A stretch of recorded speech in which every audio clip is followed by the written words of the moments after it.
But when you're ready then, Pavel.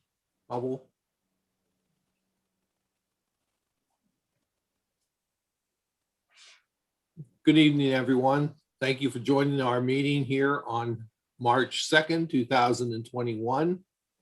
It's a regular session. Please join me in a prayer and our pledge. Our Father, who art in heaven, hallowed be thy name. Thy kingdom come, thy will be done on earth as it is in heaven. Give us this day our daily bread. Forgive us our trespasses, as we forgive those who trespass against us. And lead us not into temptation, but deliver us from evil. Amen.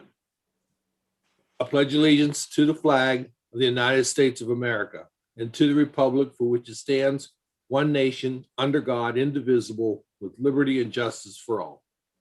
Thank you, Mr. Gertz. May we have the council member roll call, please? Mr. Powell. Here. Mr. Gertz. He's there. Mr. Lynn. Here. Mr. Albright. Here. Mr. Lindeman. Here. Mr. Fischescher. Here. Mrs. Edichico. Here. Unless there's any objection, the minutes for the council meeting on February 2nd, a regular session, are approved as distributed. Those minutes are approved. Unless there's any objection, the minutes for the council meeting on February 3rd, a special session of council, are approved as distributed.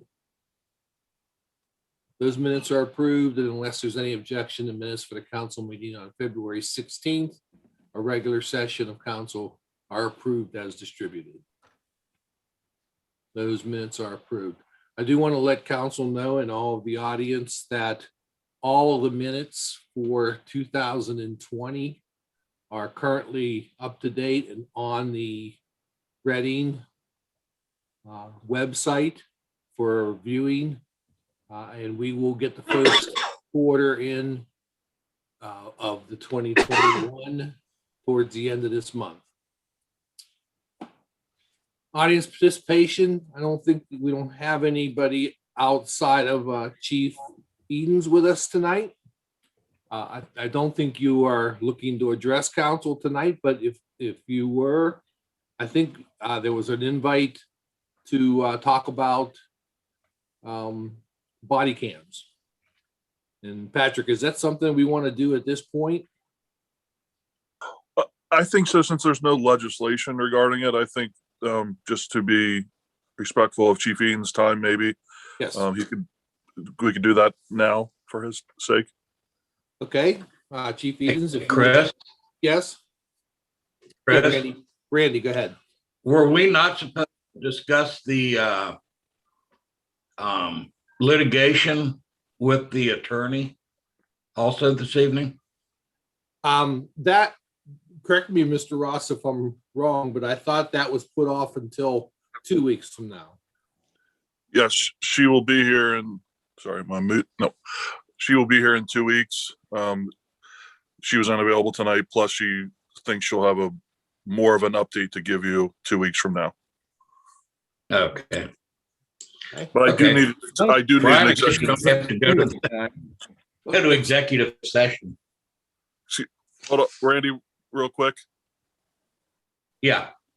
I still need executive session to discuss. Yeah, I saw that. Okay, that's fine. Okay, Chief Edens, will you go ahead and anything you want to tell council?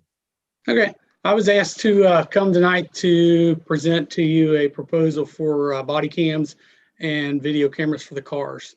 It was discussed with the safety committee, and we had originally put together a proposal for body cams only, and then they came back with a recommendation that I come to you and present a proposal for both body cams and car cameras. The history on this under Chief Snow, I know that at least since 2014, he has put proposals together each year, and for whatever reason, they were not completed, whether it was money or whatever reason, it was kind of an issue that the can was kicked down the road about. With what all we've seen over the last year, I think this has become a very important issue for the department, for the city of Reading. The proposal that I sent out, Carla, were you able to give that to the rest of council? Okay. We put together a proposal. We got quotes from 3 different companies. The one that we are looking at trying to go with is Wolfcom. They were one of the cheaper quotes. The quote that I have before you is a 5-year cost.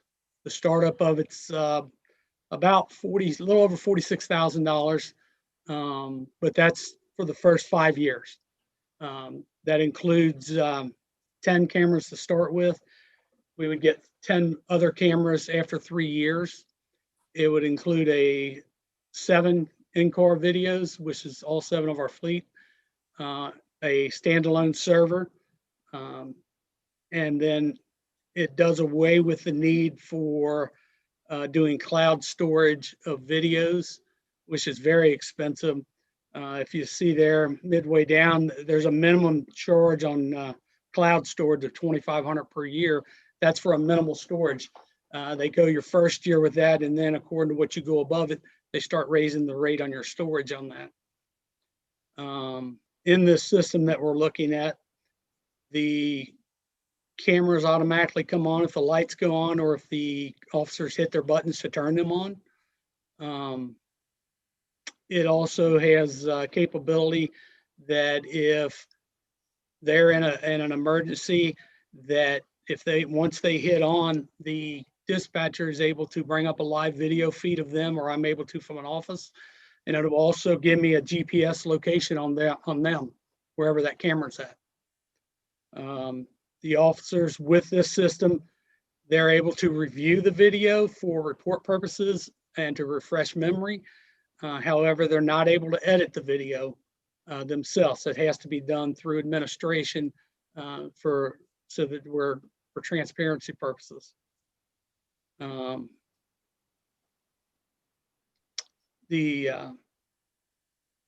quote also, there's unlimited technical support and training on it. Like I say, it comes with the server.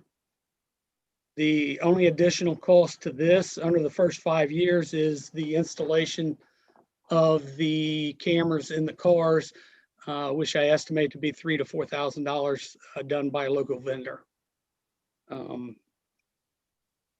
I did discuss this with Patrick Ross and the mayor, and their perspective on it is the additional cost of this, because of the upkeep of videos, is probably $15,000 to $20,000 a year to hire a part-time person to do nothing but edit videos. That's a very large part of keeping the videos, is what can be released to the public under all the public records requests and to the prosecutor's office and such. It can take 15 to 20 hours a week only doing nothing but redacting videos. Also, looking at it long term, probably 5 to 10,000, 5 to 7 years down the road for a new server to update that equipment.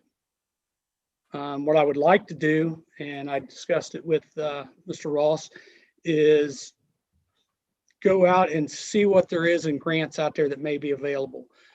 I know in the past there wasn't a lot available for this sort of thing, but because of what all's going on over the last year, I know that the governor has proposed in his 22-23 budget $10 million in grants for videos, just for a department like this that has none at the present time. So I would like to at least explore that and see, is there something out there, and see what kind of support we have from the council. Because if I know we have a support for what this cost here, if I can go out and find a grant, I'm doubtful you can find a 100% grant, but if you can find a 50% matching grant or a 25% matching grant, it's a lot less money that comes from the council and from the taxpayers. If anybody's seen what happened this weekend, just up in Warren County, deputies were out doing a welfare check on a subject in his home. Now their ring camera caught it, but he opened the door and shoved a gun out at him right there. But it's all on video. There's nothing to question about what happened. It cuts down. It makes you more transparent when you can put out whether you've done something wrong or whether your officers were in the right. It stops people from raising a lot of false accusations on you. It cuts down your investigation time and liability. Any questions from anyone? Well, Any comments? I thought it was about 50,000 over the 5-year period, which I think, and I appreciate you coming tonight, Chief. Thank you for doing this. I think it's important that we pursue it, and hopefully you'll be able to get some grants for it. And I think it's a worthwhile effort to try to achieve this goal. Thank you. Yeah, I agree. I feel like this is something that's overdue and we definitely need to look into getting this done. Yeah, it's how that's the question. You know. Go ahead, Randy. Yeah. Chris, a couple of other things, initially we were not looking at the body cams or the in-car cams, but talking with Mr. Stevenson the other day, he advised that he thinks that'll be coming down the pike also. So I had asked Chief Edens to add that just so that we get a little bit better idea as to what we're looking at for a complete package. And the other thing, I don't know whether anybody paid any attention, but the problems they had in Springdale over the past weekend at the bounce park or wherever it was, had they not had the body cam, it would have been pretty ugly, because I saw the social media side of that incident and it was all over Facebook, and the cops looked in the wrong. But Springdale came out with the body cam footage pretty quick, and it pretty well died right there. So, it's just I don't think it's a matter of if, I think it's a matter of when. That with social media and the today, we can't really kick this down the road too much farther. If Chief Edens would like to pursue grants, I'm all for that, but I do think that we need to move on this in the near future, and possibly, while he's doing that, we can be discussing where we can come up with additional money for his operations budget in order to hire, somebody part-time to do the redacting and editing of all the videos, and even the police reports takes time. So, Chief, I do want to thank you for coming, and I really hope that we will pursue this in the near future. Yes. Thank you, Mr. Chief Edens, for coming tonight. And it's really a matter of not why, but it's when and how. So Patrick will keep us informed, I guess, of any changes. Dave, maybe, do you think it would be appropriate, perhaps, because I think the grant cycle will probably open up in June. Do you think it would be appropriate at this time to, not tonight, but within the next several meetings, to pass a resolution in support of pursuing all grants available for the purchase of body cams? And then if we do not get any grants, then it would take further legislation to purchase the entire amount. But at this time, do you think it would be better to just do a resolution that the council supports grant application? I think that's a fair route to take, Patrick. The one thing that my sense is that eventually these things are going to be mandated, both in the cars and on the person. And I think that what we need to do is get ahead of the mandate, because once the mandate gets in place, the price is going to go up. That's just the way these things work. The other thing, I think you talked about grants being available in June. My guess is there's grants from other sources other than the state of Ohio that are available now. There may be some through the Department of Justice. There may be some through other police organizations. There's probably some nonprofits that are doing it too. So I think you could probably look into a lot of different areas for grants and not just wait for the state of Ohio. Yeah, we will. We will. Chief Eaton's has been. I know he's been in discussions with a police officer, or I think she's a lieutenant, perhaps, or a captain in the Cincinnati Police Department, who's very familiar with applying for several grants, and I know he's been in discussions with her, and she has offered to assist us with that process because they have applied and received grants in the past. I've got some other people that I know that are very good at that also through the county. So if you need help with that, just give me a call. It sounds like a good plan. All right. Unless there's any other questions, I'm going to go ahead and thank our Chief Edens for coming tonight, and look forward to our next opportunity to invite you to the meeting. Are there any communications that need to be read? No communications. Would this be a good time for someone to make a motion to go into the executive session? I'll make a motion that we go into executive session. You have to state the purpose, Katie. Yeah, I'll second it. the purpose would be for negotiations. Let me get Mr. Ross's thing up here. I think it's with the service department. Is that correct, Mr. Ross? Yes. Ask me. Yes. Sorry. Okay, so that was the motion. Did I get a second? Second. Motion made by Ms. Edichico, seconded by Mr. Fishesher to go into executive session for discussions on the contracts with the service department. I'll take a roll call. Mr. Powell, Yes. Mr. Gertz, Yes. Mr. Lynn, Yes. Mr. Albrecht, Yes. Mr. Lindeman, Yes. Mr. Fishesher, Yes. Ms. Edichico. Yes.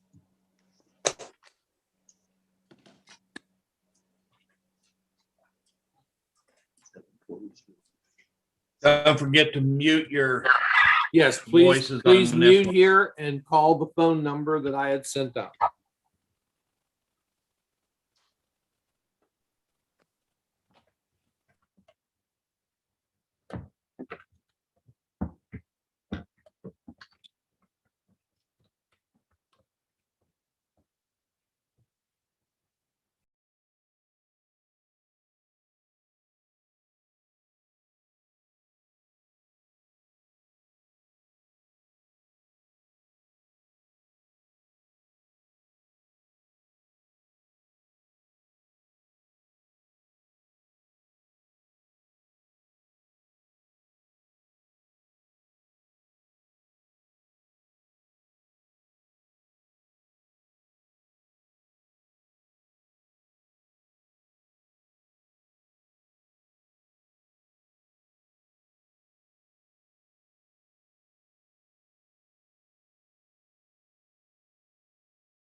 Topic there.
Okay, I'm back, and if you want to go ahead, Pavel, yes, we'll all be back.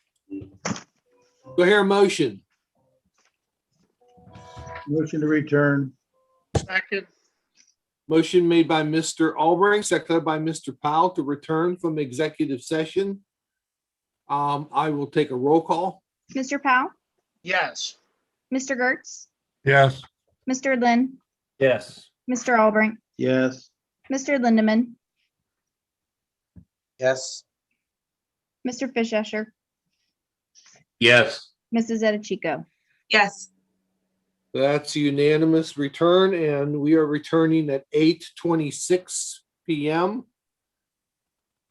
And we will pick up on our agenda where we left off, which is council committee reports. Finance Chairman, Mr. Gertz. Thank you, Mr. Chairman. To my knowledge, I've talked with the auditor. She has advised me, or at least we have not received a approval from the Budget Commission just yet on our proposed budget that was submitted in July.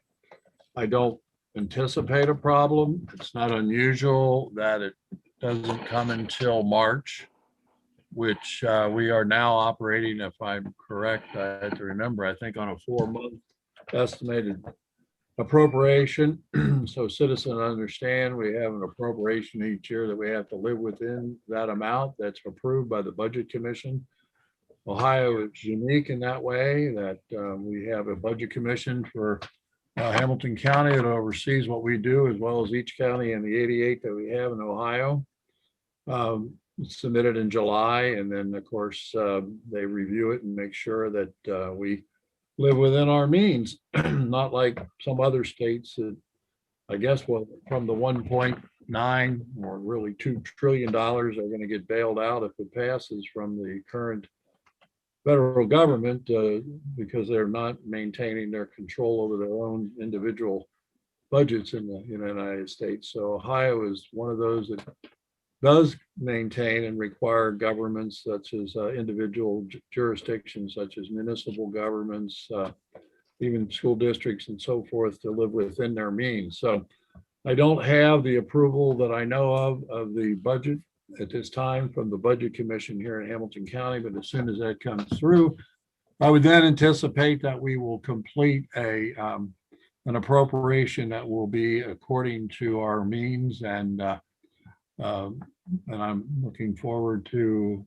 I guess, our tax department. I'm going to steal any of Mel's thunder. He's got income revenue sources. I thank the auditor for providing me with information on the road funds and the money we have borrowed and the paybacks that we're going to have for 2 major projects, namely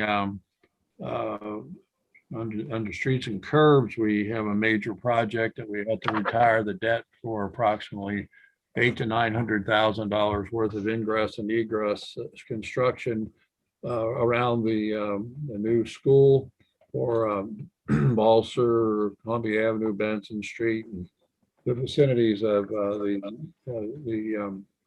traffic control devices and so forth. Also, we have the payback that is going to occur for the new meters. I think, if I remember correctly, I think that was around $1 million that the residents are paying now in their monthly bills, so that it reduces the amount of labor that is required to do and read the meters.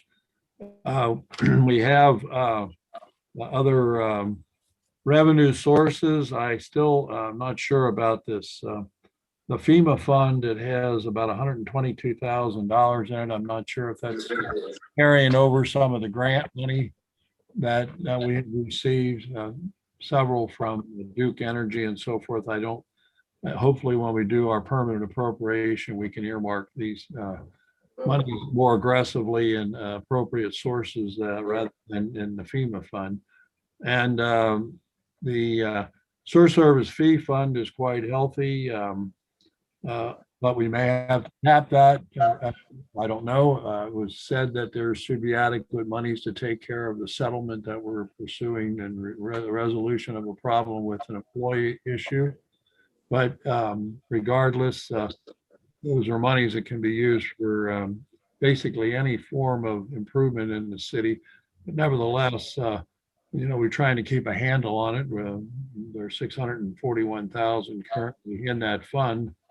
Well, less the 25 that the council voted to appropriate for the reconstruction of the wires that are on the PDD of the school. So I guess, I don't know if it'll cost that much, but regardless, that's what the estimate was, the money we're taking from that fund. If Joe Burns has showed us that that's where that money was going to come from the sewer service fee fund in the amount of about $25,000. So right now, I think we have to be careful. I don't know.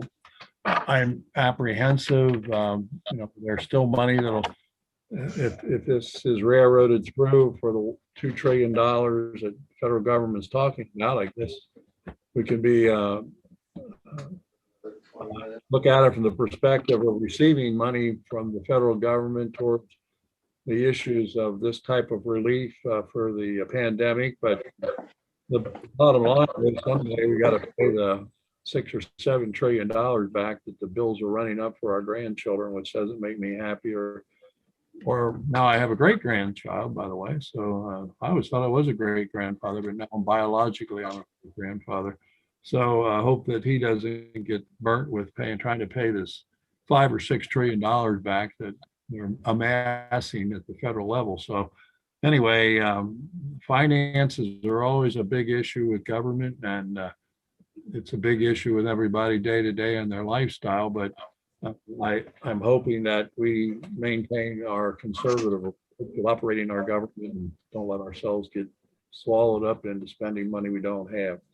I don't have any questions. I'm not sure if I made it more difficult or made it easier to understand, but anybody have any questions? I'm try to answer them best I can. Thank you. No questions from Mr. Gertz. Thank you, Mr. Gertz. We'll go to Utilities, Lands and Buildings Chairman, Mr. Lindeman. Thank you, President. 2 weeks ago, I a measure on the ballot in November. Can you hear me? We can hear you okay now. Okay. At the beginning, it was tough. Okay. Before we move forward on a ballot issue in November for curbside recycling for the whole city, the administration is asking for bids, updating costs for waste collection and recycling from different companies. And I'll be reporting on that as progress is made in the future. And I would appreciate any comments that anybody has as far as this measure going on the ballot in November. Any information, comments, I would appreciate. I mentioned 2 weeks ago again, the water meters.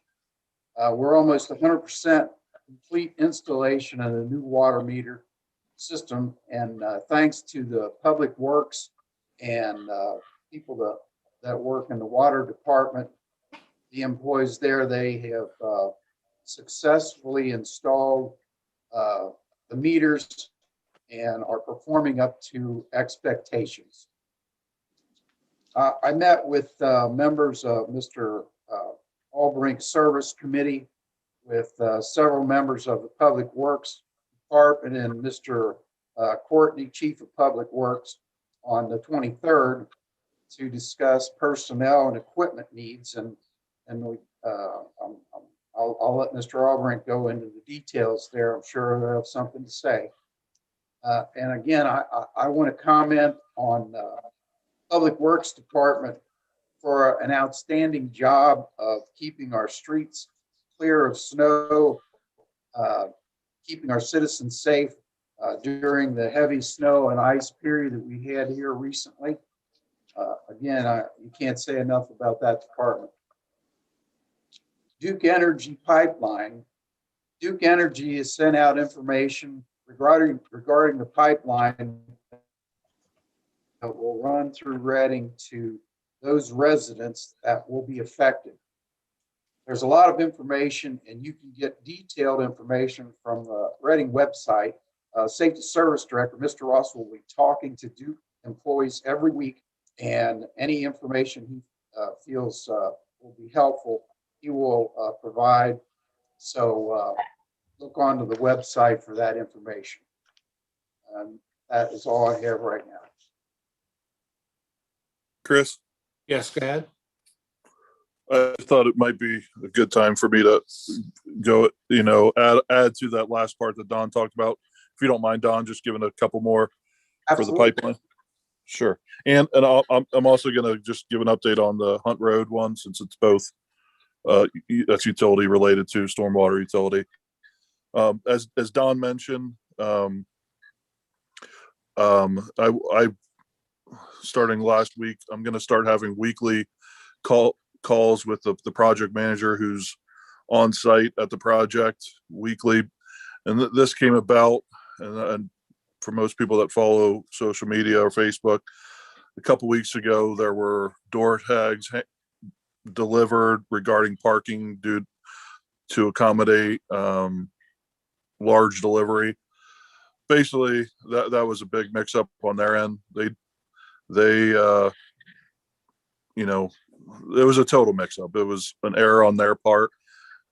So I told them, like, hey, if you would have let me know about this 2 days ago, I would have told you, you listed the entire street of 3rd Street, not the section between Benson and Voorhees. But on top of that, I would have suggested perhaps using the road that comes in that we built right next to the library, which would not make anybody have to move their cars off the street to deliver the large pieces of equipment. So we decided that every Friday we're going to have, whether it's a 5-minute call or a half-hour call, that way they can give me an update on where they are that week, give an update on for the next week. So that should be helpful. But like I said, so as Don mentioned, if people have specific issues regarding the pipeline or questions, I'm in contact. I've been in contact with them almost every other day, so I'm able to fairly quickly get an answer if something is extremely pressing regarding that. But as many have noticed, they did actually begin work yesterday. If you drive down West Street, you'll notice right currently at Bernard, there's some cones there with traffic people. So while that is closed to through traffic, you can get through there at this time to go to the recycling bins, or if there's something at the field house, you can still get in there. You just have to say, I'm going over here, and you'll be able to park. As they move a little bit further where you get to where it's blocked, Bernard, you'll be able to drive around, go down Riesenberg, and go around the back way into West Street through the former Dow property. So you will not be totally limited from going back there, even though they'll be blocking, the street will be blocked at West Street or at Pleasant Market and Pleasant, but you'll be able to go around that way to get in there. And I asked them to put some arrows up because most people have no idea where they would be going. That way, the people that go down, and I know that there's several people that's, use the recycling container, as we know, they fill up. So you still can access those. Right now, you can go through the parking lot, but if that blocks, then you can go around. And trying to think as far as progress on the pipeline. I mean, they were, as Don mentioned, and I asked this question for people that are wondering, as Dave Stevenson pointed out, we are still appealing this in the Supreme Court, but they were given an allowance to proceed with the project. I don't really understand how once they're putting pipe in the ground, how they're going to undo that. But that is what it is. So we are still appealing it. And I know the mayor wanted to remind everyone that, from the get-go, we have opposed it. We have fought it in court. We still, to this day, I was telling somebody from Duke today, as they were telling me how difficult it was going to be to put in the pipe on 3rd Street due to the amount of utilities and how careful they're going to have to be to not hit existing gas, water, sewer, that the siting, I don't think the siting board fully looked into it, and I still say that, the decision was made by them, which is the site. When I say them, that is the siting board. But at this point, they've been given permission, so I'm trying to work with them to lessen the impact for the people. I don't think anybody wants it here, but certainly we don't want to be overly impacted, or impacted as least as possible. So, I'm working with them on scheduling of different things, closures, whatnot. So as Don mentioned, and I looked before and it hadn't been updated yet. But he's usually pretty good at that. If, I know Chris will second me on that, of putting a link on our website, and I've shared it on Facebook, but put it on Facebook, Duke's website, specific to the pipeline. On this, it has a Reading specific section, which goes over streets impacted, and goes over, and impacted street doesn't necessarily mean construction on the street. It means there might be traffic on the street due to a detour or whatnot. But there's also other sections on there as far as dispute resolutions, contact information. If you have an issue and you want to talk to someone at Duke, because you have a complaint, there are ways to get a hold of them that way, or you can get a hold of me. And then the other one is the stormwater on Hunt Road. That has started. They're in the parking lot right now. It will be, and this is important, and we'll post this because I talked to them today, asked for an update on when they would be on the road. And he told me today that they anticipate in 3 weeks. So starting the week of the 22nd of March, that's when they anticipate that they'll be doing the road work part of it, which will mean that section of Hunt Road, will be closed. So it'll be a fairly big impact to everybody. But we wanted to try to get that information out as soon as possible. And if you're wondering why the road has to be closed, until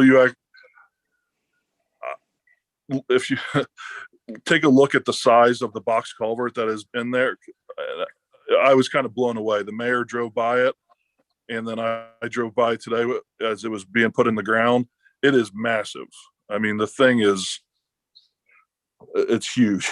It's a very big box culvert. So that's why, once they dig the road up, they need almost close to probably the whole width of the road, to get it open, to put that piece of concrete in the ground. So, but tentatively, they told me that starting the week of the 22nd is when they'll be in the roadway. So I wanted to make sure that, said that as soon as possible. And I'll put that out there, on social media as well, to give everybody a heads up on that. So sorry, Don, I just wanted to add 2 things. Thanks, Patrick. I appreciate the information. You're welcome. Okay, if that's all there is for Mr. Lindeman, we'll thank him for his report. And we will continue with zoning, planning, and environment. Chairman, Mr. Powell. Thank you, Chris. I've been doing some research into the fee schedule for the building department and have come across something else that should be addressed. The council minutes section on the city's website needs work. It's very frustrating to me trying to do research on an ordinance, and I imagine it's pretty frustrating to anyone else attempting to find something. I plan on working with our clerk, the president of council, and the administration to try and improve things. One other quick thing, anyone that has driven on Maple Drive in the last year or so is aware of the dip in the pavement near the top of the street. I recently have noticed 811 utility markings in the area, so I suspect some work may be occurring soon. That is all that I have this evening. Okay, I would want to repeat from earlier that all of the minutes for 2020 have been updated on the city's website, and they're in reverse chronological order. So December would be at the top and January at the bottom. We will try to get those in quicker this year in 21, and we'll try to do history back through 19 and back as we get time. And Chris, the place I noticed the problem was in 2016. Okay, So it needs some work, but I'll get with you in the coming days, and we'll kind of put our heads together and see Yeah. what we can do. okay. The big thing I think is getting with Carla and being able to get the books. I did the scans of the minutes and put them into, or put in the request to update the website. So that went very well. So I expect to be successful in getting the minutes more accurate. How about ordinances? Was there a need for the ordinances too, like you said? Well, what I'm trying to find out is just an ordinance number from when the new fees for the building department was passed and what was actually passed. I've been provided with information, but it's not what was actually passed. So I want to understand what was actually passed. And Okay, I don't even have an ordinance number at this. And frankly, there's meetings from 16 where only the agendas are on the website, not Okay. meetings and stuff like that. So I'd like to work to try and clean some of that up. absolutely, So absolutely. that's all I want to do. And It would be you know, my if we all work intention. together, it should be fairly easy to do, I'd say. So Well, it's not easy, but it's easy. Can be done. So we'll leave it there for right now. okay. Dave, I had a question in this discussion. It's come up several times. Do we have the actual and correct schedule of fees that are supposed to be for the building department? Well, that's what I'm trying to determine. I know What you guys actually passed back then, so I have something to compare it. I've got a lot of people saying that the information's incorrect, but I can't verify that myself. So I'm trying to find what was actually passed, and once I have what is actually passed, then it would be appropriate to try and move forward. Yeah, I'll look into it, try to help you. Sure. I think I will too. All right. Any other things for Mr. Powell? I'm going to go ahead and thank Mr. Powell for his time. We will go to laws and contracts, Chairwoman, Ms. Edichico. Thank you, Chris. The Laws and Contracts Committee had what I would think a pretty productive meeting last Thursday. We definitely got off to a good start. I'm meeting with Patrick on Friday to discuss some of the items that we talked about during the meeting. And Mr. Powell and I are comparing the registered rental list from the fire chief in Hamilton County. So that's going to take some time to go through those lists. And I really need like a couple hours to just sit down and compare them. Other than that, I would like to schedule another committee meeting possibly for next Thursday, March 11th at 6:30, if that date and time works for Mr. Powell and Mr. Gertz. You can set that up. What's the date again? That'll be next Thursday, March 11th. I'll look at 6:30. the schedule. I'll check my schedule then. Yeah, Yeah. let me, I don't have my calendar with me right now, Katie, but let me check it and I'll get back to you probably tomorrow. Okay. Yeah. And that is all I have for tonight. Did you have something there, Mr. Gertz? No, I was just telling Mrs. Edichico that Thursday nights half price wines at Bishop's Quarter in Loveland. I almost have to go out there every week to see what's going on. Okay, well, council meeting probably These are, next Thursday then. Thank you, Ms. Edichico. Thank you, Chris. Public Health and Safety Chairman, Mr. Fischesser. Thank you, Mr. President. Since we spent quite a bit of time on discussion of the body cameras and the presentation by Chief Edens, I'll not be giving a report this evening. I would want to thank Chief Edens for taking time to address council on this issue, and hopefully we'll be able to move forward on it in a timely fashion. As far as the fire and police run statistics for February, I will share those with council at the next council meeting in 2 weeks. And other than that, Chris, I do have something under other business. That Okay, is all all. right. Thank you, Mr. Fischesser. Service Chairman, Mr. Albrecht. Thank you, Mr. President. As has been mentioned, the Service Committee did meet on Tuesday, February the 23rd. We did discuss a number of things. First and foremost was staffing. Presently, we have 13 employees plus Daryl Courtney in the service department, and we believe that a minimum number of employees for the service department would be 14. This is based on a formula that we have 6 snow routes, and we need 6 drivers for when the crews are called out. And then if we get into a 24-hour thing, we need to have another 6 drivers. So that would be 12 people. So we only have 13, but most importantly, the person that we don't have is the second mechanic. And it's been mentioned, we have over 80 vehicles and pieces of equipment that need to be taken care of. And it's just way too much for one individual. And especially if that individual goes and is sick or is on vacation or whatever. So it would be our recommendation that the city immediately have give a test to establish an eligibility list for a mechanic, and that they hire an individual as soon as the list is established. We think that is very, very important. We've mentioned it many times, and like I say, it's really not fair to ask somebody to take care of that many vehicles and pieces of equipment because there are a lot, and they're quite different. Second thing that we did, and by the way, I have sent to everybody, or I had Carla send everybody a copy of this report so you can look at that, as well as another list, a partial list of duties and responsibilities of the service department.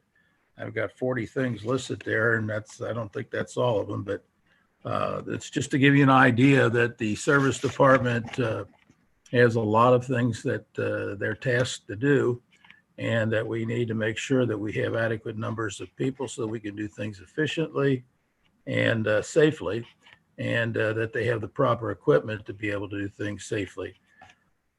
The vehicles and equipment, again, are listed on the list that I have sent out.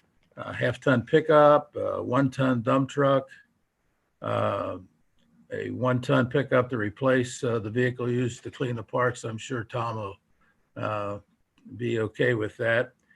Mini excavator, which is a piece of equipment that we don't have, but it's good because we have to get into some rather tight areas sometimes, and this is really good. But another factor in this is, number one, it can help, I guess, with the fact that we have 2 backhoes, one of which is very old. The other one is getting older, as they all do. But it would take some amount of work off of those and maybe keep them around a little bit more. We probably need to replace the backhoe very shortly also. Street sweeper, the one that we have, is getting to the point where parts aren't available for repair, and there's a lot of rust, and it's very old. It's like 30 years old. We purchased the one that we have, I believe, when I was safety service director, and we purchased a used one at that particular time. So it's close to 40 years old. And they also said that we probably don't need as big a one as we had. We get a smaller one. We need a mulcher. We've only got one. I like to have two because that thing is used quite a bit, and it's getting older also. A pull behind the valve turner and a listening device to locate water main breaks. On this list that I've given you, we have some estimated costs, and in some instances, we have a place where we believe we can take the monies to fund the purchase of these vehicles or pieces of equipment. We did talk about the salt. Everybody wants to make sure we got it. We have used about 1,200 tons this year. In the last 2 or 3 years, we've only used about 250 tons each year.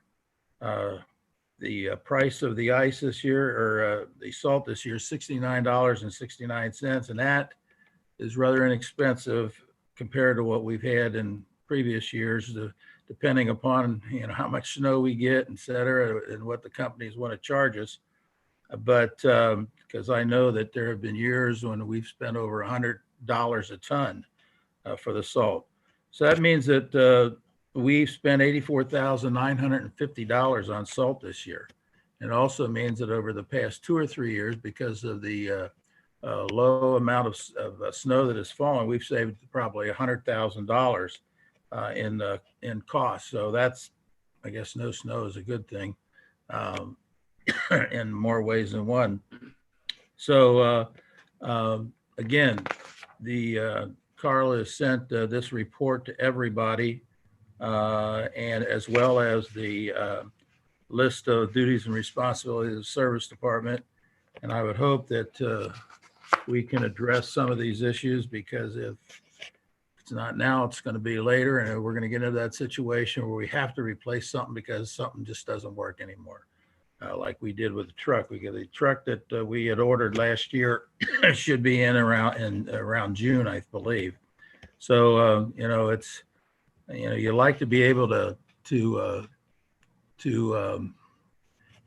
buy or replace vehicles and pieces of equipment as they get older, and you shouldn't have to wait till they break down completely before we replace them. So you can check the list out, and we'll go from there. But again, I want to reiterate that I believe that we need to immediately put a test out for a mechanic and hire that mechanic as soon as we get the list, and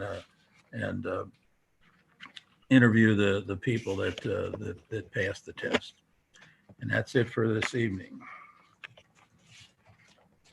Any questions for Mr. Albrecht? Thank you, Mr. Albrecht. And Recreation Chairman, Mr. Lynn. Thank you very much. I just want to report that the pool sign-ups are currently scheduled for the first 3 Saturdays in May from 10 a.m. to noon. We're still trying to make a decision on the annual Easter egg hunt. If we don't have the Easter egg hunt, we will have an Easter parade like last year. Obviously, the COVID issues make that very difficult. So that's some of the decisions that we're trying to deal with at this time. That's all I have for my report, but I strongly support the half-ton pickup truck that Mr. Albrecht talked about. That would very much help the parks. Again, I just want to talk about that we're currently using a 2003 model that has over 160,000 miles on it, and there's rust all through this truck. So I strongly encourage that we do look at replacing that. And that's something that I strongly support. All right. No questions for Mr. Lynn. Thank you, Mr. Lynn. New business, anything that needs to be brought up and placed into a committee over the last 2 weeks? If not, then I'll go to reports of officials. Is the mayor still available? I don't see him on right now. So I will go to, is the Safety Service Director available? Both of them were, I was hoping he'd stick around. I had a bunch of questions. yeah, both of them were here earlier.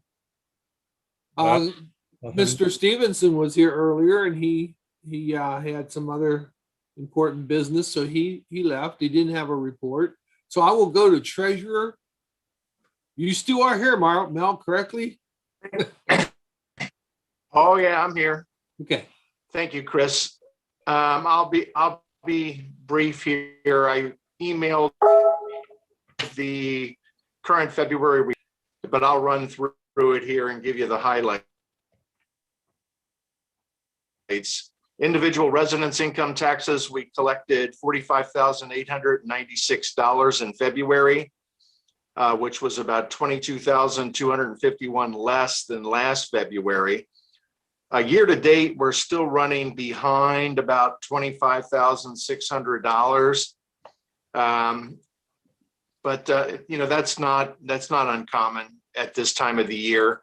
I would, though, encourage people to call us, bring their tax forms down, and work with our department to get their taxes processed. Taxes are going to be due on April 15th this year. There's not going to be an extension. At least we haven't heard of any yet. So the business is starting to pick up in terms of people asking for help in getting their taxes processed. So I would encourage people to get a hold of our tax department, and we'll give you whatever help you need to make that happen. From a business profits income taxes, we had a pretty good month. We collected $58,854, which was about $40,300 more than we took in last February. Year to date, we've taken in $70,835. So we're running about $30,000 ahead in that category. Payroll withholding taxes, we took in February, $462,760, which was about $68,200 less than what we took in last February. However, if you remember, in January, in payroll withholding, so payrolls fall what weeks of the month, that sort of thing. So year to date, in payroll withholding income taxes, we've collected $1,180,711, and we're running $110,115 ahead in that category. So overall for February, we were running a little behind as compared to last February. So we collected a total of $567,510. So for the month of February, we were about 50,000 behind. However,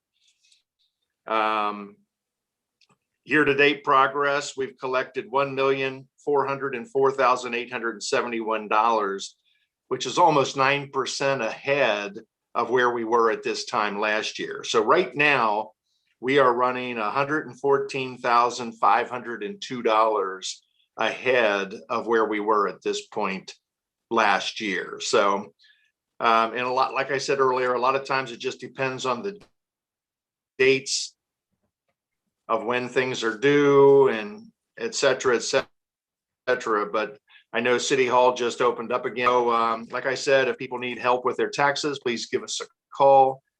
Come to see us, bring your W-2s, et cetera, and we'll do whatever we can to help you.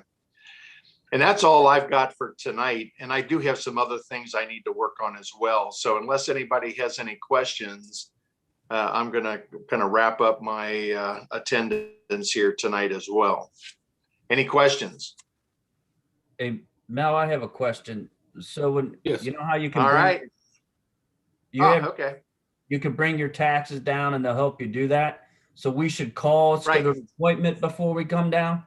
Is that what you want? Is that what you're requesting? That's the best thing to do, because we're only allowing one person into the tax office at a time. And I think one person allowed into pay their water bills at a time. So we have had people putting everything in an envelope and putting it into Dropbox out there as well. So, I would encourage people, our number is 733-0300. Call the tax department, make an appointment, and that would make things go a lot smoother. Thank you. Any other questions from Mr. Gertz? You're welcome. Thank you, Mr. Gertz, and have a great evening. All right, thank you. Everybody have a great evening. Okay. Auditor, Ms. Smith. Thank you, Mr. President. I just want to tell Carla I'll send you my report after I'm finished. In the auditor's office, we're working on the gap for 2020, which is the first part of our auditing process. So this gets out all the numbers for the auditors, as well as how much payables were in each fund. And this process takes about until May for all the different requests to happen for all the different departments. So that kind of is a huge collaboration, and I'm kind of the coordinator of that information for our audit staff. So, and I want to remind council and administration, put it back on your radar that my software and payroll software will be discontinued and obsolete in 2025. Patrick, Diane, and I started investigating this back in 2019 and early 2020, and it came to a halt because of COVID-19.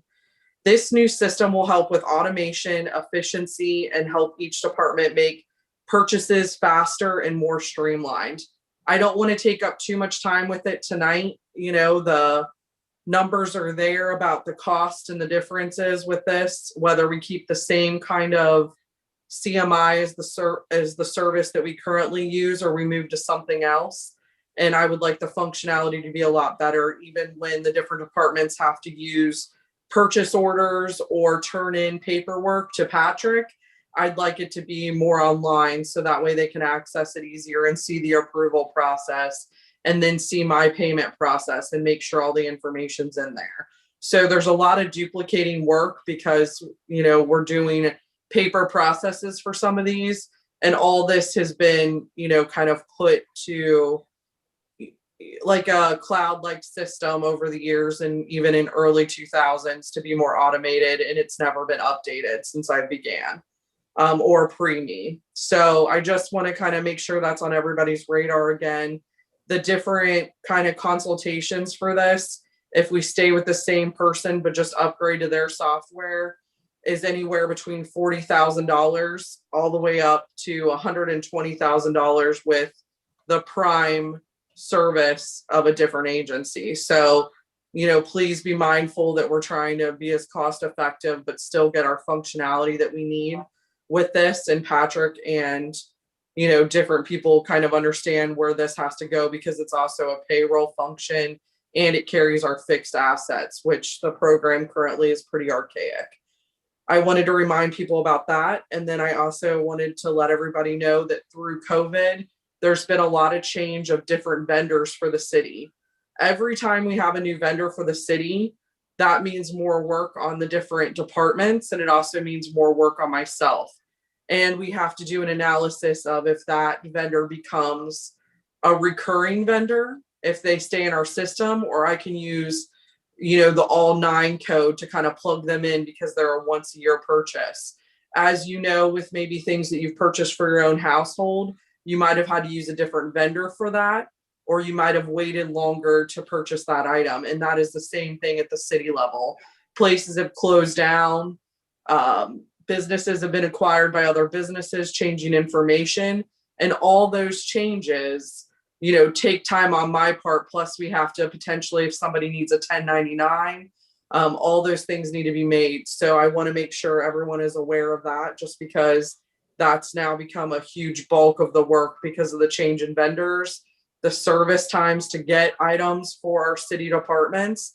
And they're all working very hard to make sure we can get those items in the hands of, the different departments, and also for the usage. So a lot of times that can be anything from the mechanical or anything from the service for their computer items that they might need as well. Chris, that's it for me tonight, unless anybody has any questions. Thank you. Thank you. Thank you, Ms. Smith. We will go to reading of a resolution on the agenda. I don't know what's going on with my video, sorry. A resolution setting guidelines for council meetings during the COVID-19 pandemic. Motion to suspend the rule requiring a second and third reading. I'd like to have comment before we can conclude, though. Go ahead. Go ahead, Mr. Gertz, with your comment. Well, I I didn't hear a motion for suspending the rules. I don't want to interrupt the motion, so. I I thought didn't maybe hear we a second, I so. thought we could read the whole resolution so the public could understand what is happening here, but that's fine. Well, it's pretty much the same verbiage that you're gonna see on TV for the state of Ohio. Now, maybe, I mean, there's a request by Mr. Gertz to read the whole ordinance. oh, yeah, somebody made a motion to suspend the rules, so I'm not gonna. Okay, so is there a second for that? I'll I'll pull the second. motion until we read it. Chris, I'll pull the motion until we read the whole. Okay, so, Carla, are you able to read the entire resolution? Yeah. Go ahead. Whereas on March 25th, 2020, the General Assembly approved House Bill 197, a lengthy measure dealing with myriad topics related to the COVID-19 emergency. And whereas House Bill 197 permits public bodies to have virtual meetings with members attending virtually, this emergency context, in this emergency context, members are not required to be physically present to be counted towards a quorum or to vote on matters being considered. And whereas with the state now gradually reopening and piecemeal approach being used by the governor and the Ohio Department of Health in loosening restrictions imposed under the emergency orders has created some confusion. And whereas the Attorney General's office has been advised by the public health officials that the 10 attendee limitation on public meetings continues to remain in effect, and that this restriction continues to be applicable to meetings and hearings of public bodies. And whereas additional COVID-19 public restrictions are still in place, including 6-foot distancing and wearing of face masks. And whereas the Open Meetings Act exception allowing public bodies in Ohio to hold virtual meetings and hearings has been extended until at least July 1st, 2021 through the passage of House Bill 404. The exception was originally set to expire on December 1st under the previous House Bill 197. And whereas this council takes the health and well-being of its members and the general public very seriously. Now, therefore, be it resolved by the Council of the City of Reading, State of Ohio, Section 1, Council will continue to meet virtually until all members of council have been given the opportunity to be vaccinated against the COVID virus, and or Section 2, the Attorney General's office through direction of the state health officials lift the restrictions, including attendees limitations, 6-foot distancing, and masks. Okay, Now I'll make my motion to suspend the rule requiring a second and third reading. I'll second. motion made by Mr. Fishesher, seconded by Ms. Edichico to suspend the rule that requires a second and third reading for this resolution. Roll call? Mr. Powell, Yes. Mr. Gertz, No, Mr. Lynn, Yes. Mr. Albrecht, Yes. Mr. Lindeman, Don, you're on mute. Still unmuted. You're still on mute. Oh, I'll see if I can unmute myself. Let's see here.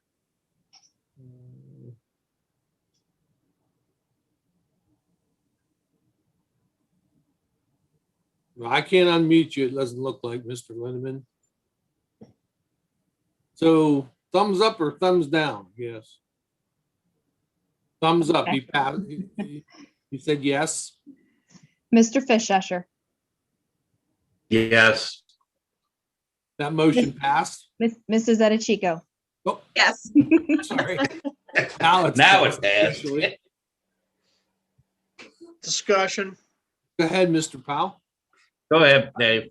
What I want to say, I look forward to getting back into chambers, but I personally do not feel the time is right yet. I have hope that we will be back sooner rather than later with Johnson & Johnson and their single dose vaccine recently coming into approval. That should effectively double the number of people that can be vaccinated in any 1 month. I look at it from my perspective. I have a compromised immune system. I just heard on the radio today that the Butler County Sheriff's Department has somebody that is 45 years old that has been in intensive care for weeks. I'm 45 years old. So it really kind of hit home with families. Also, you guys, my coworkers, my co-council members are more senior to myself and more susceptible. If we go and coming back into chambers and we invite the public in, it's just, if something would happen, I would not want that on my conscience. I have hope that this summer we can all meet together again, but right now I don't think it's the wise thing to do. I think I I'm agree. back. You're back, Don. May I make a comment? I appreciate all the work you did to put this together, Randy. I'm not real sure if it's necessary because we're not going to go against any of the rules that are from the state anyway. Certainly agree with what Dave said. So like I say, I'm not real sure it's necessary, but put the work together. So appreciate it. I'd like to comment at some point. Can I comment now, Mr. President? Mr. Albrecht, did Chris, you have you're something first? muted. Mr. Albrecht, did you have something first? Okay, Mr. Gertz. Yeah, I did a little research on this. I'm not sure that it's completely accurate to the verbiage it's in here, and it does say allow. It doesn't say require. Also, I called the ICRC. There are approximately 21 communities that they serve. And I want to thank Jason Dudley, who called me back really quickly today. I appreciated that. Of the 21 communities, I think there's 15 or more who already are, I'm talking about governmental agencies, council meetings and so forth that already meet. And I did do some research on, that they have these, and we only have about 10 or 12 people that really attend the meetings. The point is too, is that the council chambers is 50 by 50 foot room. I've had it measured. It's maybe a little less than that. That's 2,500 square feet of space. They have court in there now and the city hall opened up as of yesterday. So citizens are able to get into the council, into the building, and they're able to attend court sessions. They are able to operate court sessions. Other communities, 15 or more, even in the ones that are using ICRC already are meeting in public forum. We don't have to sit, in a 2,500 square foot room, we don't have to sit even 6 feet apart. We could sit 12, 15 feet apart. You still could wear a mask, and we could control the people who were going to come in if we had to. There was 2 firemen who were at the door the other night on Thursday night, letting the members of the Laws and Contracts Committee in because the building was closed. We were sitting in a room that was probably, we were closer than 6 feet among the 6 of us who were there. The restaurants are open. When you go into a restaurant, you can go into there. The governor's allowed bars to stay open later. I even know a few councilmen that go to casinos, and I'm sure they're sitting next to machines that are very close to each other. I also checked with Mr. Dudley. We can do a hybrid. I would prefer to be in the council chamber if Mr. Fishhesser and Mr. Lindemann or Mr. Albrecht or anyone else, Pal, want to be on virtual, they can do that. They can design it so that those who want to attend the council meeting in the council chambers, we could be there. I would be the first one to attend, and I'm probably the oldest one of the whole crowd to sit there talking tonight. I'm 76 years old. And I'm apprehensive about trying to allow the citizens to attend. This is not helping citizens to participate. I know we think it is.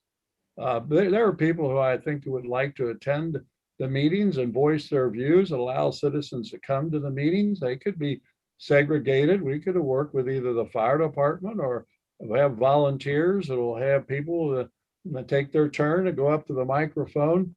As I mentioned with Mr. Dudley, you can do a hybrid type meeting. Those that want to be in the council chamber would be there. Those who don't want to be virtual can be virtual. They'll set up a screen so that they'll be able to participate in the meeting that would be in the council chambers. It's, to me, just ridiculous that we're not allowing our citizens to come. They're even going to start allowing people to go to the Reds game this year and go to the ball games. And they're going to be, we got to open up and let people participate.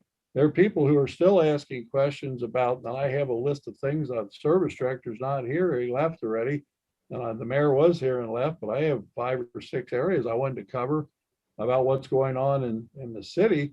I have tried to communicate with the telephone to the city offices, but I have not been able to be successful. So to me, I think it's unfair to the citizens who would like to attend a meeting and be heard. I realize they can probably do this virtual thing. I've watched the virtual thing. People on here, their voices break up. I don't know if mine is or not now. I don't care. I don't think it's very effective. People don't understand what's being said sometimes when they break up. We're turning off and on these communication of our ability to speak. I think it's time for us to have the citizens be allowed to attend the meetings if they choose to. They can protect themselves. We're all adults. If they think that that's a problem, they can talk to the clerk and be on virtual. It is an ability to have a hybrid type operation. And I would like to see us pursue that, not just arbitrarily take the position that we're not grown-ups and we can't think for ourselves and we have to be, locked down in a situation. I am not going to take that position. I don't do it with my lifestyle. And I think it's interesting that those that are promoting these ideas, rarely are they locked down. They go out and live their lives. So I do not support any requirement that we continue with a virtual meeting. And if you want a virtual meeting, you have the opportunity to do it. Become and stay virtual. You can continue to use this method. ICRC, they're all complaining about ICRC. We spend $45,000 a year. And I really appreciate that they try to do this for government. But when there's 15 out of 21 communities that they serve, 15 out of 21 or more, who are meeting in their chambers and conducting business on a normal basis, we have mayor's courts that are functioning properly. To me, we're just putting our heads in the sand. Mr. Kurtz, I'd like to address a few of the things. 9 months ago, we did make it available to the public and to yourself in particular to go to council and become part of this hybrid, but you refused to. That's not true. That was never. It's true. I can go back and get the record. If you want. Get some records. Maybe we'll finally get to see them. Now, as far as attendees attending our meetings, they can attend them just the way we are now. Every week we put out a link that they can sign in and become a participant at this meeting. To me, that's easier for them to do than to come down to City Hall, wear a mask, try to talk through a mask. Now, you say the communication here is not that good. It's not because we're wearing a mask. It's because we have some members of council that don't always have the highest rate of speed and we get a few problems. But if you go back and you listen to the council meetings, you'll find plenty of times where you cannot hear the councilman talk because it's in an open meeting and they're talking under their breath. So you make a lot of points that just don't stack up I don't. agree to a pandemic. All right, I've had my share. Anybody else want to say anything? Just real quick, there was 5 of us at the Laws and Contracts meeting and we all had our masks on except for Mr. Gertz. And we were spread out throughout the room as much as we could be in the caucus room. Okay. That's not accurate either, because Todd Owens didn't wear a mask after we got into the meeting. While he was talking. He didn't have a mask on. No, this is that in Chico. Get your facts. I have my facts right. Thank you. He did have his mask. Any other comments? I'd just like to. I call the Sure, I'd vote. like to have a comment. Do you want to make a comment, Mr. Lindeman? Is that what you said? Yes, Go ahead. I did get back. I don't know what happened. I don't know. Carla said she lost the video there for a moment too. But I did get back. Anyway, with all these rules and regulations from the state, I don't see any real point in passing this if there's already rules and regulations.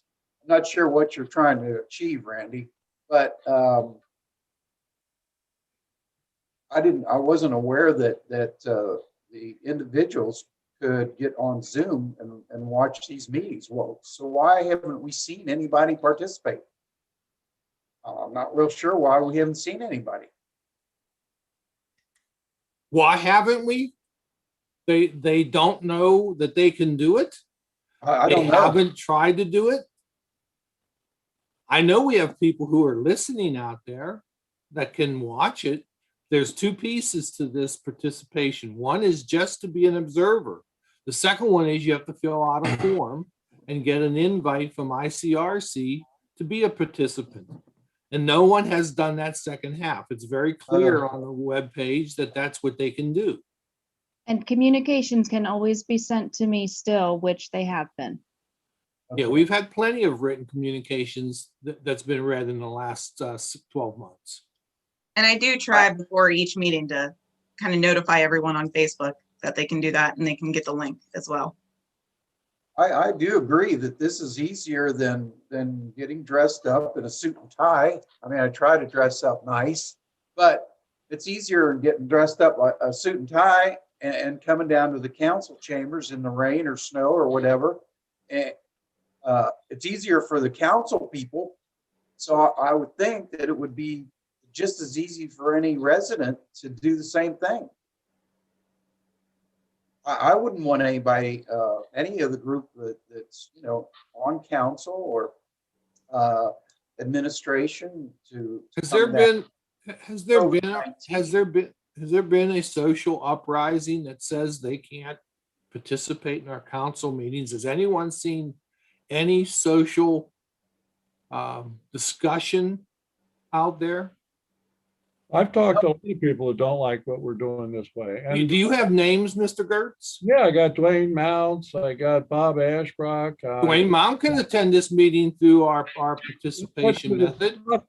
The process. He must not want to. That's not accurate. You know it isn't accurate. Well, You know, why wouldn't he join? Well, the other thing that you don't understand if you haven't been around long enough is people are a lot of times are spontaneous. They don't. We know about If spontaneous. you let me finish my thought. Well, you've had your 5 minutes. Maybe it's time for you to stop. Well, I ain't gonna stop. You're not gonna shut me down. I'm gonna say what I want to say, and if I have to, I'll put my own show on. I can go up to ICRC too and do these things, So now somebody cut me off. Are you threatening, Did you do Mr. that? Gertz? Did you just take my picture off of there, Mr. President? Not sure if I did or not. Yeah, you did. Why don't you tell the truth? That's why I don't support. I'm sitting here. I'm just sitting here. Yeah. They can't hear you now, but now they can. I'm doing it now.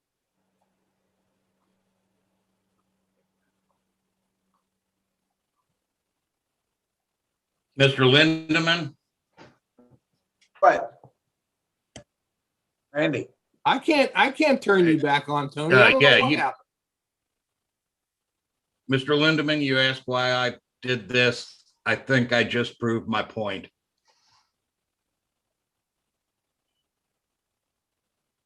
This is there's gonna so go many- on There's every so many time. parts to this, trying to keep people safe and do the right thing and have your meetings and let people participate. But if people want to participate, I think that there are avenues for them to follow. So I'm not sure why they're not participating. All the I'm questions. not- Mr. Chico. Just real quick, as you mentioned, if people were comfortable and why they weren't attending meetings, I just had a message that someone wouldn't be comfortable coming to City Hall right now with COVID still going on. So that is the really big reason why people will not go to council meetings is because of the pandemic. This ordinance is saying that we will not have these types of discussions in the future. They're unproductive. They show a side of this council that I don't want to see any longer. Then retire. By the way, Should Mrs. Etichico, you don't have to attend the council meeting. The person that called you and all right, that's enough of They could Mr. Gertz talking. So the next item on the list is going to Do we be, get a call to vote? I got a call vote for this ordinance. Roll I'll call. second. Roll call, Miss Albrink. Is this for an adoption? Because I didn't Yeah. get a first. Did I, and yeah, second. we got our motion to suspend the roll. Did someone want to make an adoption motion? Motion to I'll make adopt. a motion to adopt. Do I hear a second? I'll second. Motion made by Mr. Fishactor, Chris' hand has been up, Chris. seconded by Mr. Chico to adopt the ordinance. Roll call. Mr. Powell, Yes. Mr. Gertz, No, Mr. Lynn, Yes. Mr. Albrecht, Yes. Mr. Lindemann, Yes. Mr. Fish-Usher, Yes. Mrs. Etichico. Yes. That ordinance passed, resolution passes Resolution. 6-1. And we will not discuss this until we have all of the measures that on this ordinance taken away by the state. Then the council will bring it up for discussion at that time. Chris, Yes. can you give a reminder of where residents can do the sign up to attend the meetings? Yes, hold on just a second. I will Thanks actually on the bring it up Facebook. on the screen. Carla, do we have the resolution number? Yes, 2021-09R. Thank you. Chris, Tom's hand has been up. I don't know if he wants a question or. Tom, did you have something that you wanted to go through? No, it's time to end this. I think. it was Okay. in-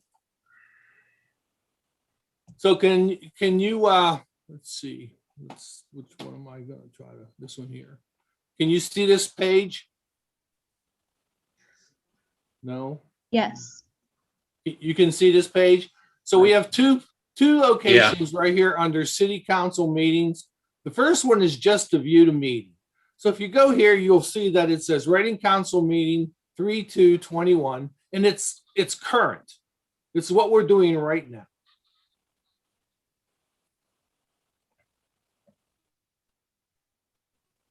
Okay. Nope. Yep. Let's go back. There's a little delay there. The second one is a participation registration. You come in here, you have your first name, your last name, email address with the confirmation, an address, city, zip code, state. And if you have an organization, it's not a required field. You can put in what organization you're in. And then you can request to be added to the meeting to the point where you will be able to address council. This is a fairly easy form to fill out. Does ICRC have anything more to say about this form that I did not mention? Pavel? No. Okay. This registration gets changed every week also. You'll see the topic is the meeting today. And every week this gets updated on that page. So let me go back to the page just so that you can see again, it's under government, council minutes. So you go to your homepage. This is what comes up, the government, council minutes. You hit participation registration, you fill out a simple form, and you're in the meeting. You didn't even get your car keys out of your pocket by the time you did this. Anything else on this subject? And Carla, will you repeat the ordinance number again? 2021-09R. Okay, other business. Mr. Fishesher, I think you mentioned you had other business. Yeah, I'm still on. Thank you, Chris. I would like to extend my condolences to Mike Hardwick and his family on the passing of his mother, Shirley Stahl. She died Sunday. Shirley was active with the fire auxiliary back when that was still in existence. Mike is one of our recently retired firefighter paramedics. Anyone that's interested, her Mass Christian burial will be at Our Lady of Sacred Heart Church this Thursday, March 4th at 10 o'clock in the morning. That's all I have, Chris. Anyone I do else? have one other thing. Go ahead. One other thing. Congratulations to Dan Kunkel. He retired. And, I wish him the best. And welcome to the ranks of retired firefighters. Anyone else with any other business? Yeah, I was looking to find out Sir? the information. Maybe the clerk could communicate to the safety service director or whoever committees are.